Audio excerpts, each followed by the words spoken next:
అనుకోండి, లేదు అర్థం చేసుకోకుండా చదివామనుకోండి, అది మంచిదే, ఫలితం కొద్దిగా ఉంటుంది.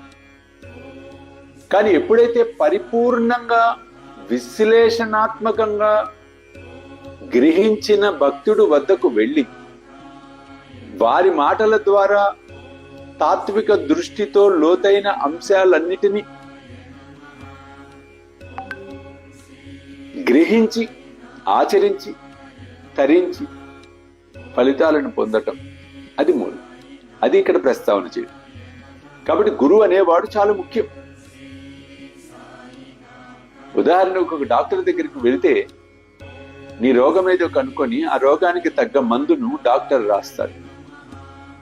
ఒక వైద్యుడి వద్దకు వెళ్ళటం ఎందుకని చెప్పి ఏదో యూట్యూబ్లోనో గూగుల్లోనో మన సింటమ్స్ కొట్టేసేసి దానికి అది ఇచ్చిన మెడిసిన్ తీసుకొని మెడికల్ షాప్కి వెళ్ళి మందులు తీసుకొని మనము వాడటం వల్ల కొంతవరకు ఏదైనా చిన్న చిన్న వాటికి ఉపయోగం కానీ మేజర్ వాటికి అది పనికిరాదు. సో ఖచ్చితంగా వైద్యుడి వద్దకు వెళ్ళవలసిందే ముమ్మాటికి.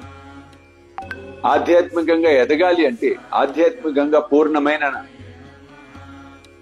జ్ఞానాన్ని సముపార్జించుకోవాలి అంటే, జ్ఞానాన్ని సముపార్జించుకున్న వారి వద్దకు వెళ్ళి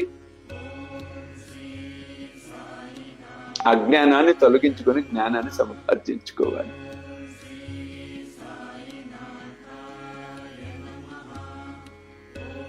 కాబట్టి జ్ఞాని ఎవరు అనేది ఇక్కడ నిశ్చయం. శ్రీకృష్ణ పరమాత్ముడు భగవద్గీతలో చెప్పింది కూడా అదే. జ్ఞానినా తత్వదర్శిన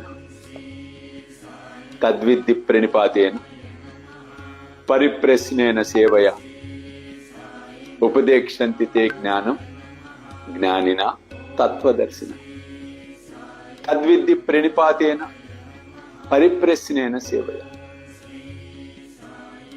ఇది రివర్స్ లో రావాలి. ఉపదేక్షంతి తే జ్ఞానం జ్ఞానినా తత్వదర్శిన తత్వదర్శిన తత్వాన్ని దర్శించిన వారి వద్దకు వెళ్ళి తద్విద్ధి ప్రణిపాతేన పరిప్రశ్నేన సేవయ ప్రణిపాతకం చేయాలి, సర్వస్వ శరణాగతి చేయాలి, సేవ చేయాలి, అహంకారాన్ని కూకటి వేళ్లతో పెకలించి వేయాలి, వినయ విధేయతలతో ఉండాలి.